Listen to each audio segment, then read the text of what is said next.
A tím mým posledním hostem, my už jsme ho tady zmiňovali, a já se na něho strašně těším a doufám, že opravdu přijde. Ono strašně se používá, to je hrozně komplikovaný to říkat. Prostě se na něj moc těším a jsem moc rád, že přijal mé pozvání. A je to herec Karel Zima.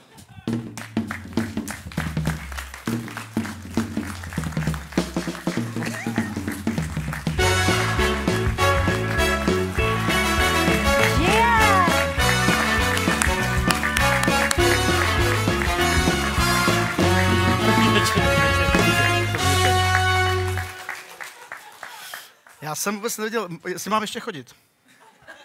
Já jsem tak rád, že jste tady. Protože to je, víš co, jako to je jako kdybych šel po Menčíkovi po tobě. Počkej, ještě mu zbylo 48 otázek na mě, může se tě zeptat. Takže to je první díl. Jako že bych aplikoval otázky Veroniky Žilkové Na mě. No a to můžeme zkusit. Kdy jste se poprvé zalíbil, Karle, nějakému muži? Třeba. Tak to jsem tam neměl, ale to fakt jako ne. Jak jsem se bavil o tom, že vás ovlivnila, nebo vás vlastně vzal na damu, nebo vám řekl, že máte na damu Jaroslav Dušek, tak vás prý ovlivnil v rámci toho, že jste šel na herectví Jirka Korn. Respektive to, že jste na něj koukal, možná přijde kouzelník, jak tančil a převlíkal se tam, a že vás to vlastně strašně... Protože takhle, já jsem se díval taky na ty různý rozhovory, pardon, že vám do toho takhle skáču. Hned takhle z úvodu. Já jsem tak rád, že jste sticha. Jo, jako, že můžu. To si neber osobně. Ne, mě to... Většinou se chodí do talk show, aby si držel. Ne. A na vás tam všichni vytahovali to, že jste chtěl být v mládí tím kosmonautem a pornohercem a mě už to pak přestalo bavit. Ale ne, tak když jste na to odpovídal pořád, víte co, jako tam... Máte dobrý publikum. Ty jsi chtěl být Já jsem ještě ani nic neřekl, aby už se smějete. To je super. No, protože řekl, že jsi chtěl být pornoherec, tak se holky no to jo, ale to je právě pravda. Kosmonaut to nesedí. No a pak mě zaujalo ale právě... gynekolog a pornoherec to jo, no. No a pak mě zaujalo, že právě Jirka Korn byl vlastně ten, my už jsme se o něm bavili, o Jirkovi Kornovi. Fakt? Jo, protože Michal s ním hraje. Aha. A že vás prý ovlivnil v tom herectví. Nebo že díky němu jste se odhodlal jít na... Ovlivnil, to bylo tak. Totiž. Že vlastně vždycky, když se mě ptají, tak poprvé, když jsem to řekl, že chci být herec a zpěvák, to první se docela povedlo, druhý nevím, tak to bylo právě, když mi bylo nějakých opravdu 5, 6, 7 let u babičky a u dědečka tam u nás na severu na černobílé televizi. Podle mě to byl kouzelník. Možná přijde kouzelník, ale nevím, ale řekl bych pravděpodobně. No a samozřejmě, že Olda Kaiser, Jirka Labuš byli geniální. No ale ten Jirka prostě ještě stepoval, zpíval, tančil, furt to měnil a ty cylindry a to mě jako dostalo a tak, když jsem řekl, to se pamatuju v tom obýváku, že chci být herec a zpěvák. No tak od té doby se mi smáli. Dokud jsem se dostal na konzervatoř, pak už se nesmáli, ale tahli drby. A potkal jste se někdy s tím Jirkou Kornem, abyste mu to řekl?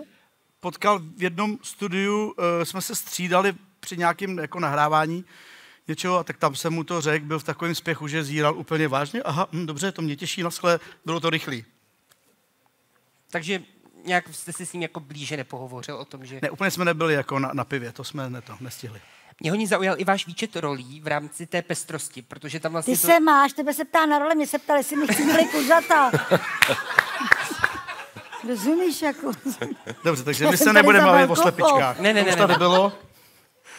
Tak vy jste hlavně zahradník, jak jste tak pochopil. Že máte rád zahradu a měl jste ty rajčata, papriky, 2 maliny, 2 hroznový vína a tak. Tak tohle ale to ví málo kdo, nebo nevím, kde jste to vyšťoural. Na to se mě nikdo neptal. No, že jste to měl tu zahradu nějakých 300 metrů čtverečních, manželka říká, že se o to musíte starat. A protože ona se o to starat nebude. Ale nic vám tam nezabili, no tak pardon, Veroniko, jako on kuřata neměl. Super. A už zase nemá tu manželku. Tak jste do to ne, ale zase vycházíme. Ne, ale že jako, sice si měl kuřata, tedy já neměl... Veroniko, teď tady Karel, my se pak ještě... Co se do mě obracíte? Ty budeš mít ještě 4 díly přece, ne? Ještě příště, bude vánoční speciál. Bude speciál, no. Ale jo, tak jako, jestli můžu k té zahradě se vrátit, tak je to vlastně, co bych tak dodal, vy jste všechno řekl. Měl jsem rajčata, 2 maliny, červený a žlutý. Ty žlutý jsou super, ty žlutý. To jsou takový velký, sladoučký. No a celý to začalo tím, to bylo na Vinohradech. Ten vnitroblok. No a když jsme se tam nastěhovali, tak to bylo celý zamčený a nějakých 55 let to bylo neužívaný, takže to fakt byl prales. A mě napadlo, co kdyby jsme požádali majitele, že bychom to, a žena právě hned řekla, dobře, ale tak to máš na triku ty, protože já jsem se do toho taky, nevyznal jsem se v tom, ale lákalo mě to a miloval jsem to. Odmala u babičky, zahrada, všechno, táta rouboval stromy, no tak jsem něco něco od kolegyň z divadla, který už pěstovali, jsem tam o něco. No a nakonec to byla hezká zahrádka. A k těm rolím. Já jsem jako obdivoval tu pestrost těch rolí, protože vy jste začínal Spartakiádním vrahem, pak jsem vás... se někdo začal smát. To je krutej příběh, přátelé. Tak tady jsem si směl pořád, že? No. A v podstatě pak to šlo přes Čertíka v Čertově nevěstě, až vlastně asi tak za 20 let potom. Ne, já to beru tak jako velmi rychle a v podstatě jeden z posledních počinů vlastně byl jednak seriál Slunečná, Štamgast a pak taky vlastně ten šťastlivec, který vyhrál v Štěstí je krásná věc, ty šílený peníze. Tak a teď ta otázka. Která z těch rolí, z těch všech, nebavím se o těch 3, které jsem zmiňoval, byla pro vás jako největším protiúkolem? No tak to vlastně málo kdo, tu roli, nebo ten film málo kdo viděl, protože to byl studentský film, který se jmenuje Ve vaně, dokonce získali nějaké jako ceny po světě v rámci studentských festivalů, půlhodinový film, kde mě tehdy poprvé obsadil, dneska už jako velký kamarád, a už jsem s ním točil plno věcí, Kuba Machala, do role takového jako starého mládence, který pořád žije s maminkou, je mu asi 40, neměl nikdy ženu a nemůže ji nijak splašit. Tak to byl protiúkol trošku. Řekl pornoherec Zima. Ne, no, to byl strašně nesmělý jako takový člověk, který měl trému i jako si říct o lístek v trafice a nevěděl, jak vlastně sehnat partnerku. A několikrát se pokoušel o sebevraždu ve vaně právě, ale v tom byl dobrý zase, protože vymýšlel takový různý, jsem tam měl takový mechanismy, že se jako zapne rádio, v tom rádiu šel Beethoven podle mě a pomalinku to rádio klesalo až do té vody, kde měl dojít k tomu zkratu a já jsem měl dostat jako infarkt nebo co, ale vždycky se to nějak zaseklo. Ach tak. A nebo vypadly pojistky. Už jste byl na tom Islandu? Vy fakt víte všechno. Ne, tam jsem nebyl. Tam jsem nebyl. Ne, já právě protože jste odpovídal na otázku, kam se chcete podívat a plánujete to teď někdy v dohledné době, nebo teď jsou docela levné letenky. To jo, akorát já mám trošičku jako kdyby 3měsíčního synka, takže to úplně neplánujem. Máme Island teď v Ďáblicích v Praze, ale časem bych se tam rád podíval, protože jsem tam nikdy nebyl a docela myslím si, že o něm hodně vím. Plno přátel, kteří tam byli, dlouho dokonce žili, chtěl bych se tam mrknout. A co vás tam tak láká? Ta příroda čistá, nebo? No hlavně příroda. Prostě sopky a led, země, ohně a ledu, to jiná není na světě. Teda jsou aktivné dokonce. No, dokonce. Cože, prosím? Že jsou Sopky. aktivní. A jo, aktivní sopky. To vás láká. Aktivní sopka. Mě láká všechno, co je aktivní. Jak se má Marcela? Jak se má Marcela? Vy nemyslíte asi moji maminku? Já myslím ledvinu. Ta se má dobře. Počkejte. Zaťukám, ne, ta se má Pro ty dobře. z vás, kteří neví, ono to bylo omíláno několikrát, ale musím to připomenout, protože je to za mě skvělý počin. Je to vlastně rok 2018, kdy se psal, kdy jste vlastně daroval ledvinu. Tyjo, to jste lepší než já asi, jo? No, 5 let to už bude. 18, ano. A vy jste teda jednak nahecoval tu svoji, kterou jste daroval, aby vám nedělala ostudu. Tu jste pojmenoval Jitka, máte v sobě Marcelu. Vy si takhle pojmenováváte všechny části svého těla? Ne. Až na Pepu teda ne. Někdy je to Pepíček, když je venku chladno. A někdy je to fakt Josef jako kráva. Ale jinak ne, no, tohle byla výjimka a to prostě vzešlo zase z nějaký náhody po té operaci pár dní, kdy jsme byli každý s tím mým kamarádem, jako s tím příjemcem, každý na jiném pokoji a psali jsme si a nějak jsme se z toho dostávali. Z těch zákroků, tak on říkal, měli bychom jí dát nějaký jméno. A já říkám, teď ti říkáme holka. Já jí vždycky říkám, tak co holka? Nebo myslíš nějaký jako z kalendáře normálně, jako Markéta, Jana, Jitka? A on napsal, jo, Jitka, to je super. Takhle to bylo. Ale Jitka zní fajn. Takhle to takže to je. No všichni se vás ptali na tom, jak to dopadlo, jak to bylo, to ať si všichni najdou. Mě ale zaujalo, já jsem to měl minulý Jako díl. tu ledvinu? Ne, ty informace. To povídání o Jo, těch... takhle, jo. Vy máte někdy vyfocenou? Jako vy jste zveřejnil nějaký rentgen nebo co? Ne, to ne. Chtěl jsem videozáznam operace, ale ten dárce, ten Karel II. Si to nepřál, takže já jsem to respektoval. No, ale já jsem se chtěl zeptat na to, já jsem to měl minulý díl Aničku Slováčku, která mi říkala, když ji operovali, takže si představovala, že je předskokankou Lady Gaga. A vy, když vás prý uspávali, tak jste nadával na Babiše a na Zemana. Ty vy fakt víte všechno. Můžete mi říct, jak to jako vypadalo? Jakože, já nevím, třeba koblihy, ne!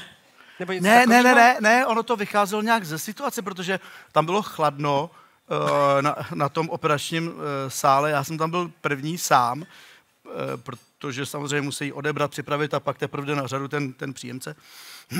A jak mi byla zima, to jsem nečekal, tu zimu. Nějak zima, nečekal zimu, to je asi neobvyklý. A fakt mi byla kosa a člověk má jenom toho andělíčka. A teď vám to už říkají všechno, oni jsou na vás strašně hodní, že? V té rouce vám někdo říká, dobrý den, pane Zima, já jsem pan Vondráček, já jsem anesteziolog a budu se starat o to, abyste krásně spinkal. A jak na malé dítě, všichni se vám takhle, tak to je milý, to je příjemný. Ale ta zima mi srala. Tak jsem po chvíli už fakt jako začal klepat trošku kosu. A říkám, no, jediný, je vám dobře, je vám příjemně, nic vám nechybí, jste v pořádku. Říkám, jo, akorát je tady teda docela slušná zima. Tak s tím bohužel jakoby nic neuděláme. Říkám, jo, ale furt lepší než ten Babiš. A nebo ten Zeman, prostě jednoho nebo druhýho. A pak jsem začal plyně a oni, jo, no tak to bychom si tady mohli popovídat na mě, ten anesteziolog dlouho. A já, no, protože o tom bych vám chtěl. A už. To se to moc dozvěděli, no. A bylo. Ale z výrazu tváře my jsme pochopili toho dost. Pak mě taky zaujalo, že máte rád studené mléko, ale zároveň jako máte rád i pálivé jídlo. Což je vlastně v podstatě v kontrastu s tím, že vlastně ono se zapíjí pálivé jídlo mlékem, že aby... To je pravda, ale nesouvisí to, myslím, spolu. Prostě maminka je Slovenka, z jižního Slovenska od Maďarů a my odmala máme rádi prostě hodně pálivý jídla, jako hodně. Když říkám hodně, tak hodně. A vy jste zkoušel nějaký takový ty chili papričky? Všechno. Mám kontakty, mám známí, který to pěstujou, anebo to dovezou. Stýlek, jako na lidi, kteří to přežili třeba. Ty Karolínky a tak dál, Ripper a to ty, co mají těch 2-3 miliony a víc. On je to v nějakých těch jednotkách, teď nevím, jak se to jmenuje, ty jednotky. To vám taky neřeknu, jsou to ty... Hlavně, že to pálí, no, prostě jsou to pálivý mršky. Pálivý mršky. Tak to jsou fakt jako papričky, znáte to určitě, že to je černá, fialová, oni třeba v Mexiku ukrojí z toho takový 3 mm a z toho se dělá pro celou svatbu jako maso, že jo. To fakt jako stačí trošku. Tak to mám rád, ale víc bych pohovořil o mlíku. Pohovořte o mléku. Máme ještě čas, jo? Máme, jo. Promiň, že se dívám na tebe, jestli máme ještě čas. My jedeme spolu domů, protože mě už vlak ujel. Přesně.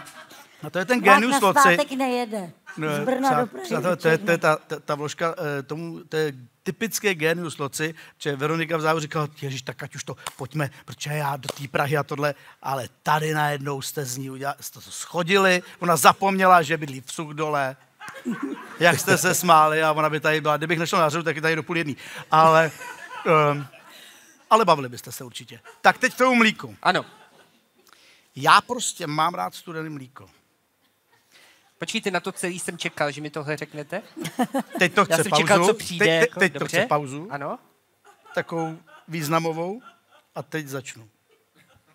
Já jsem o něm napsal takovou povídku, protože já jsem fakt asi, jako co sleduju, oni vědí kolegové, že mám rád mlíko studený, ale co sleduju, tak málo kdo fakt může to mlíko na pivo. Jo, nebo ke kachně, prostě k čemukoliv. Já nemůžu pivo na mlíko, ale mlíko můžu na cokoliv. Na cokoliv. Takže jsem schopný, my kupujeme 2 litry domů, jenom proto, protože kdybychom koupili 5, tak vypiju 5. Za ten den já to piju jak vodu, miluju to a největší průser je, když ho je v té flašce, tak 2,5 deci. Protože to nevím vlastně, jak mám vypít. Protože to je tak málo, že než já si prostě po té předehře, jo, teď jde první věta, druhá věta, teď vlastně už se člověk vlastně dostane k tomu, že jako teď jo, a teď to musí chvilku trvat, tak už tam nic není. A to je větší průser, než není. Jo, takže ho musí být aspoň 4-5 deci, jakoby. A neměl jste někdy rychlej krok po tom mléku? Ne, to právě, to bych to nemohl, já jsem úplně rybník, já na tohle mám dobrý trubky. A je to královské mléko? Klasika. Taky. Dokonce Či a jiné Dokonce mléka. si vsadil. by byla i sás. To taky více, jo. Máte skvělýho moderátora. Neděláte nic jiného po nocích, než že se připravujete. No, No jasně, jeden člen štábu jednoho pořadu, a studuju taky ještě. do toho ještě ke všemu. To je studijní referentka. Tak proto si tak řechtá. Tak to jo. Ne, kolega ze štábu se vsadil, protože soused má kravičku a že mi, jestli mám rád, když mám rád takhle to studený mlíko, jestli mi taky chutná od krávy, protože málo kdo už dneska jako pije mlíko od krávy, to je, že jo, něco úplně jiného. To je jiný level. A já jsem Čeho jinýho je mlíko? No ne, tak od kravičky přímo z vemínka, to je úplně jiný. Jo, přímo z vemínka. No takhle. To je jiná symfonie. To je hustý, že jo, to má úplně jako jinou chuť. Tak jsem říkal, že i to mám rád, tak klidně ho dám jako litr a půl, protože to byla ta petka. A ono to nedáš, tak jsme se nějak sadili o oběd. Samozřejmě mě zval, protože to prohrál. Takže jste vlastně na to vydělal. No to teda, dvojnásob. Vlastně. A vy zapíte i houby mlíkem? Nebo takhle, já se zeptám jinak. Vy totiž jste i nemocný houbař, neříkám To je fanatický. oslí můstek. Ne, ano, protože vy jste jako říkal, že chodíte strašně rád na houby, byl jste To i jo. v noci na houbách. Kdo chodí v noci s baterkou na houby, že? Karel Zima. Ale, Třeba nejsem sám, já nevím, ale... ale jsou lidé, kteří... Vy chodíte taky? Chodíte? Tak začněte, je to super. No de fakt, to je... Harry Potter je... Já už jsem trošku zadanej, ale... Ale ona chtěla na houby. No, to známe. Ale chtěl jsem říct, že znám spousty houbařů, kteří třeba nejí houby, ale přitom jako milují to sbírání. Tak já jsem chtěl navázat na to, že když pijete mlíko na cokoliv, nedokážu si úplně představit houby a mléko. A jestli vůbec ty houby jíte, jestli je zpracováváte. Miluju je. Zrovna minulý týden jsem, když jsme u toho vlastně, tak jsem sušil nějaký houby, druhou várku. Byli to většinou kozáci, byl jsem na ně u Děčína. No jo, jenomže jsem je doma nějak třídil, protože vždycky mě poprosí i tchýně, abych jí taky nějaký, protože ráda vaří zhub. Tak jsem z těch praváků, z té první várky smíchal s těma kozákama. Tak jsem si je dal do takový jako misky, že jo, plastový. Krásně jsem je rukama usušený, nádherně. Taky tam byli samozřejmě kloušci a všechno možný, jo? Byli tam i hnědáci, podborováci, ale nejvíc praváků, kdo je houbař, tak pochopí, a kozáků. Nádherných kozáků. To byly... A když jsem je promíchal, tak jsem je potřeboval dostat do té lahve. Akorát, že jsem si předtím otevřel lahvinku vína dobrýho a já nevím kolik, no tak třeba tam bylo už takhle no v té lahvi. A vzal jsem si omylem místo tady těch brejlí tyhle druhý brejlí. Ježiš, já je nemám. Vidíte? A to je ten věk. No prostě někde mám ty druhý brejlí. Jo, bundě asi. Prostě na blízko. No a to jsem si musel vyfotit, protože jsem si myslel, že jsem to nasypal do té sklenice. Nenasypal. Bylo to všude, jenom ne v té sklenici. Na lince byly všude houby, ještě, že manželka nevstala v té chvíli a neptala se mě, co jsem dělal. Karle, jenom když jste teď popisoval toho kozáka s tím, co s váma dělá, když najdete takového pěkného kozáka to se vůbec nedá, to se nedá říct. To se nedá, jakoby, nebo můžu se o to pokusit, ale... Zkuste. No to je obrovská radost. Já jsem takhle... Jakože ví celý les, že Karel Zima našel kozáka? Nikdy jsem o tom takhle jako nehovořil, ale vlastně zaprvé si připadám strašně výjimečnej. Jako rozumíte, protože ani Všichni mají praváci, ale on má kozáka. O to nejde, ale tu houbu teď vidím jenom já. Přece, tu krásnou. I Brad Pitt je na tom hůř, protože ji teď nevidí. A teď začíná příběh, protože záleží na tom, jak dál. Počkejte, vy si vybavujete Brada Pitta, jak jde na houby, jako... No, to je asi nechodí na kozáky.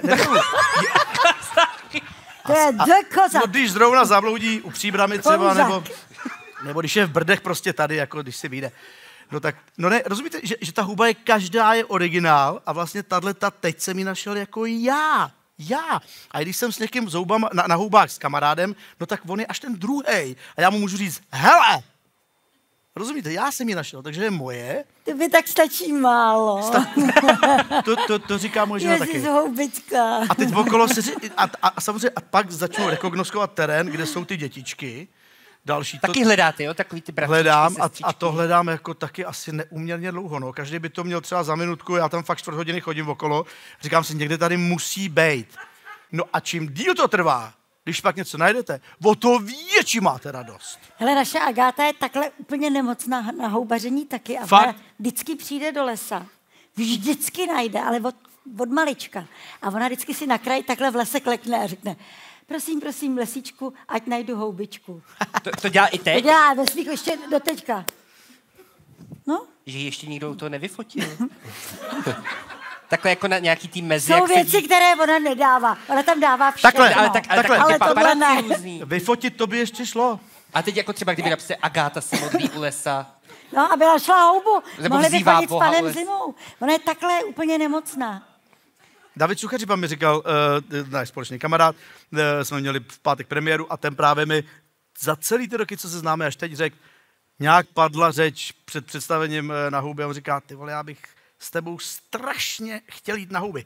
A říkám, ty co děláš prdel, jako sbíráš rád houby. Říká, no vůbec, protože žádný nenajdu. Přede mě by museli dát přepravku a tam by musela být ta cenovka a pak bych možná je našel. Že nejdeš žádnou, musí být vysoká, takhle půlmetrová bedla, ale jak je to hnědý, mezi hnědým, tak to, říkám, tak pojď někdy, no. A pojď v lese, nebuď sráp. No. V lese v noci. No a co máte za největší úlovek váš, nebo nejzásadnější třeba, jestli se to... To takhle se nedá. Tady kvantita nemusí rozhodovat. Nemyslím teď kvantitu, ale třeba jako nějak... No vždycky fakt ty jako, poslední, že jo? To tak jako z Ukolína nádherný, no ty noční úlovky, to jsou, to z toho má člověk samozřejmě ještě takže větší jenom radost. zvěř, zima a houby. Zvěř naštěstí ne, to jsem nepotkal, Ne? Nebo se tvářila, že tam není, nebo, ale když v noci najdete prostě s čelovkou houbu, tak je to ještě větší pecka. Chodíš v samozřejmě. noci, proč nejdeš, až vyjde sluníčko? Tam je spousta těch Takhle, houbařů, ne? to je jednoduchý, protože kdysi v Chotěmicích v Jižních Čechách u Václava Koupka jsme tak tam zrovna rostli a tak jsme tam seděli a bylo 9, půl 9, 10, takový statek tam a jakože ráno půjdu na houby a říkám, no ty vole, já bych šel klidně teď. Říkám, teď, co bys tam teď asi našel? Říkám, no přece se v noci neschovali. Asi kam by se schovali, asi. A tak jsem to vzal za svý, já zase jako jakmile mám nějakou výzvu, tak do toho jdu přes mrtvoly a oni všichni se smáli, že jo, říkám, tak jo, tak teď jste mě takže jsem šel, baterku, ne čelovku tedy, košík a fakt jsem šel, no samozřejmě se neschovali. No, byli tam. A vy jste třeba členem nějakého houbařského fóra nebo něčeho takového? Ne, jsem jenom členem skupiny na Facebooku, kde rostou. Jestli třeba jako To existuje? Takhle to je vtipný, jo? Jasné. To existuje, ono těch skupin je strašně moc, akorát, že mají různý pravidla, u některých je zákaz. Nejedlí. Ne, to je. Některým nedovolujou tu lokaci prozradit. Ale tady třeba dovolej. A teď je to už vlastně na každém, jestli řekne jenom Berounsko, anebo Horní Čičváry hned za mlejnem u potoka, jak je hájenka, tak to by tam napravo. To blbej, že by to řekne. Některý to říkají. A nejsou blbí. Se neprozrazuje Protože přece. když rostou, tak se nedají vyzbírat. To je zásadní věc. A když nerostou, tak nedajete ani prda. Ani prostě. To tak jako je. záhada. Nedají se vyzbírat. Nemyslíš jako napadlo, jestli třeba nemáte nějakou právě houbařskou přezdívku, jako na těch fórech, že jo, když jsou různý, tak třeba, Ne, že byste se třeba jmenoval Klouzek, nebo třeba, nemyslím jako... Klouzek by se mi docela líbil. Ale nemám. To bylo první, co mě napadlo za houbu, jo, jako... Čirou náhodou takhle. No, Jo, a klouzky jsem teď našel. pak třeba máte babka, že jo, tak to Nádherný. už víte, komu by se dal třeba babka. Tak babka, no, to... Babky, pozor. Hřib žlutomasí. Ano, přesně tak. A to zase najít pěknou babku taky je kumšt. I v běžném životě? V běžném životě ne. To není takových skvělých babek je, ty by nás strčili do kapsy. To je pravda. Já to říkám v jednom představení, ty by nás naučili. Vy teď ostatně jste naskoušel hru Bavič, jednu z těch posledních, a teď má mít snad premiéru hra Což takhle dát si chobotnici? To je to, o čem jsem teď mluvil v pátek s tím Davidem Suchařípou v Malém Kovorním Kalichu v Praze. A vy už to máte odpremiérovaný? Ano, v pátek byla premiéra. A jedl jste někdy chobotnici? Jedl jsem chobotnici, ale nejím to. Jakože mořský plody? Mám rád krevety. Krevety a ty slávky, to ale sépie, kalamáry vůbec. Ani chobotnice. A proč vám to nechutná? Jakože to je moc gumový, nebo že tam jsou ty jejich přísavky?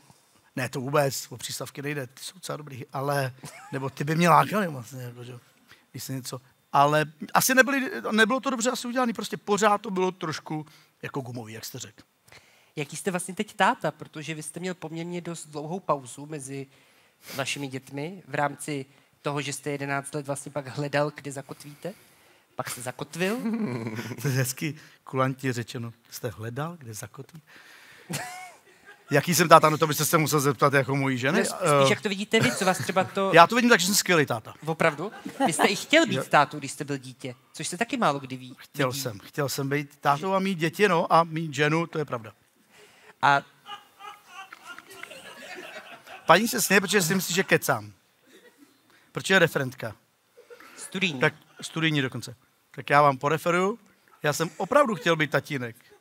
Mě bavilo, když mi někdo dal na hlídání kočárek, prostě, když mi bylo 8, 10, 12, víc než nějaký blbosti jako po vesnici. Ty jsme si taky odbyli, ale prostě mě to fascinovalo. Že jsem tě nepotkala. To říkaj. Já s těma 6 dětma To jsem říkaj. hledala nějakýho vola, co by mi vozil. To říkaj. Kdyby jsem tě potkala, ty bys Mně mi vozil přišlo, rád že kočárky. no to si piš. Teda. Těch kolíbek a toto. A oni už dneska mají taky děti, ty, co jsem odkojil, jakoby na půdách různě a v kočárkách. To jsem prostě miloval. Na co vás děti naučili? Protože dítě je v takovým odrazem toho dospělého. Ježíš. To bych. Tak říká se to ne?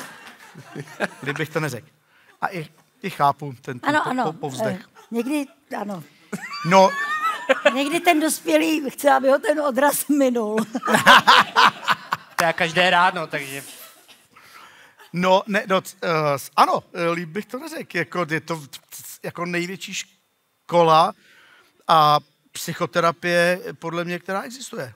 Víc než dítě není, protože vám všechno vlastně vrátí něco hned, něco až za pár let. A já vždycky říkám, že žijeme hodně tak, že ty děti, že jim zakazujeme, přikazujeme a rozkazujeme a vlastně málo je posloucháme. A pak se divíme, že nám nepovídají, že nám neříkají. Takže si myslím, že by neměli poslouchat děti, ale my bychom měli poslouchat, aby jednou nám třeba taky něco řekli. No, protože to mám kolegy nebo některý chlapi tvrdí, do 5 let to není parťák. To neberu na dovolenou, nebo jako, že do karavanu se zblázne 4letý dítě, 5letý dítě, tak to já nechápu, protože pro mě i moje děti, i ty dospělí, co mám už, i teď, co mám kloučka, tak je to parťák úplně od malinka ta reakce, co vám ty děti pak začnou říkat, co si přejou nebo nepřejou, jak ty věci vidějí, protože vy to všechno nějak, tu realitu pokřivujete a si to upravujete, hlavně, aby to vyhovovalo vám, nechcete vidět ty špatné věci, ale dítě vám řekne, že smrdíte.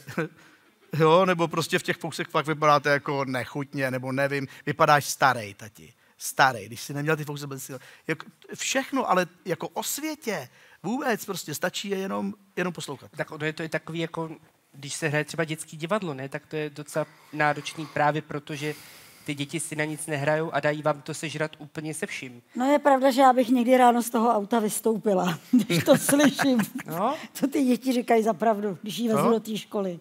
To jo. Tak Že mám jako právě... na křižovatce z toho auta odejít. Když slyším, jak jsem stará, neschopná, blbá, málo bohatá, nekoupím jí Mercedesa, tak mám chuť takhle vypnout motor a vystoupit a nechat to dítě v tom autě, to 18. Třeba má jenom smysl pro ironii. No, nevím. No a co vás, Karle, teď čeká v následujících, třeba řekněme, v následujícím půlroce, kde vás můžou diváci vidět, kromě teda, což takhle dáci, chobotnici a baviče? Což takhle dáci, chobotnici, to doporučuji. Bavič, to je speciální kousek v divadle, bez zábradlí, který oba známe. Tam jsme jenom 3, tak to je kousek, který jsem nikdy vlastně v ničem takovým nehrál. Současná hra, taková tvrdá. Je to o bulváru, nedá se Je to o říct. bulváru a první půlka je, jak je první půlka komedie, tak druhá vůbec. Danuška Morávková a Honza Řezníček a já tam hrajeme ve 3, tam bojujeme o přízeň diváků. No a co tak ještě? Pak budu stříhat růže. Tak to vás asi diváci neuvidí Asi za týden můžou. Můžou? No když přijdou do Ďábly, Máte tak mě veřejné uvidějí. stříhání. My nemáme neprůhledný ten plot. Veřejné stříhání. U Karla Zimy, no tak teď už všichni si zvou ty Že by lidi to domů. bylo na radnici, Na jako zimu se zimou. na úřadu. Na zimu se zimou. Na zimu se připravte se zimou. V sobotu od 14 do 14:30 stříhání Nůžky růží. sebou. No. A bude ještě sázet taky Tak to by kytičky. ty lidi k tomu nepouštěl, k těm růžím, ne? To byste tam nepustil, ne? Aby si A já bych je pustil. Fakt? No třeba, kdyby byly jako tady paní, jako referentka, tak bych je pustil. Takže blondýny 30, Ne, nebo ten úsměv. vstup zdarma. My starý platíme. Jakože by, Vstup zdarma. jako, by za to ještě vybíral peníze za to stříhání. To mě růží? nenapadlo. No jako, Vidíš? Hele. A to tak by bylo... slavný zima stříhá, co, ne? Tak zase, co by ne, že jo? A No, nějaký film nevím. nebo seriál? Nakonec by tam možná stál jenom náš pes a bylo by. Seriál ne, chystáme na natáčení filmu podle představení, který už hrajem, tak na to se moc těším. Je to ještě hodně v plenkách, dojde na to možná za rok nebo tak, ale to představení hrajeme shodou okolností taky tady u Bolka někdy u vás v Brdě a to představení se jmenuje Skurvený havlisti. To klidně říct můžete. A to můžu, že jo? Ty havlisty nebo ty skurvený? Co můžu Obojí, říct? tak je to, Obojí. je to název hry, ne? Tak. Je to název hry. A jsme tam 3, Tomáš Měcháček, já a Mirek Hanuš, který ho taky určitě znáte.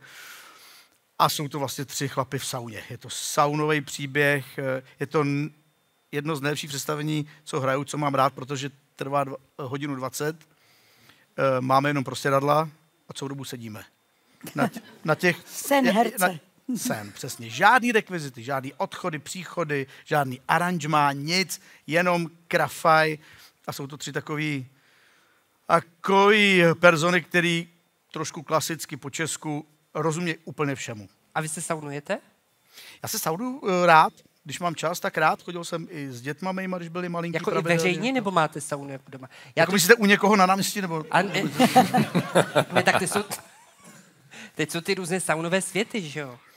No, tak tam Tam? chodíme do saunových světů, no. Ne, Chcete vidět kam, nebo aby věděli, kde mě Ne, to ne. Já jenom, že pro mě to je Nejdřív takový... růže a pak do sauny. Ne, pro mě to... Ne, pro Takový mě, balíček uděláme, jo, za 30, 999 korun. ne, pro mě to bylo hrozně nepřátelský Víkend ze zimou. prostředí. Nepřátelský? No nepřátelský, Čem? tak jednak tam jdete nahej. To je první nepřátelský, jako. Tak pro mě Teď to je místo klidu a míru.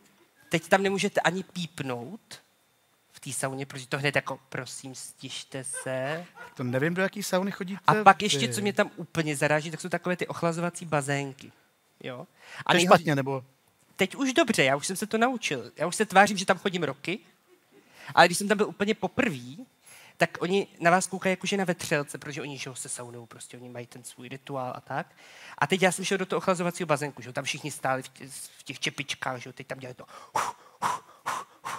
A teď jsem do nich šel já, že jo? A teď mi nikdo neřekl, vydejchej se, nebo tak, že jo? Tak já tam mezi ně žuchnu, že jo? Teď jsem udělal takovou vlnku, že jo? Tak se tam trošku počachtali, teď jim ty čepičky to trošku jako namokřilo. A pak jsem hned jako vylez a oni se na mě tvářili jak na trotla. Protože jsem tam nevydržel ani chvilku, že jo? Protože jsem se začal klepat a šel jsem jako ven, pardon. Takže... To byli extremisti, těm říkáme extremisti. To jsou extremisti. Extremisti. Tak já mám štěstí na extremisty. To je v podstatě sekta. Saunová sekta. Saunová sekta, to já moc nemusím, no. Ty samozřejmě vrhnou nos nad vším a že se nejdete přesně na těch 20 minut pak No, a tak dále. Že v tom bazénku takhle nezmizíte a teď přesně. se trváte prostě ty 3 minuty. Jako jo, může být, ale každý to má jinak. A teď mají tu výbavu, že jo, teď mají ty kartáče, co tam prostě od sebe drhnou. I když zrovna včera jsem byl v Polsku v sauně a tam mě teda dostali i mě, a to nejsem extremista, tam je to prostě tak benevolentní, asi zřejmě nevím, kvůli různým náturám, že byli všichni v plavkách. A to teda opravdu, nezlobte se na mě, ale to jako ne. To ne, no. To ne, to prostě ne. Každopádně moc děkuji za rozhovor. Karel Zima!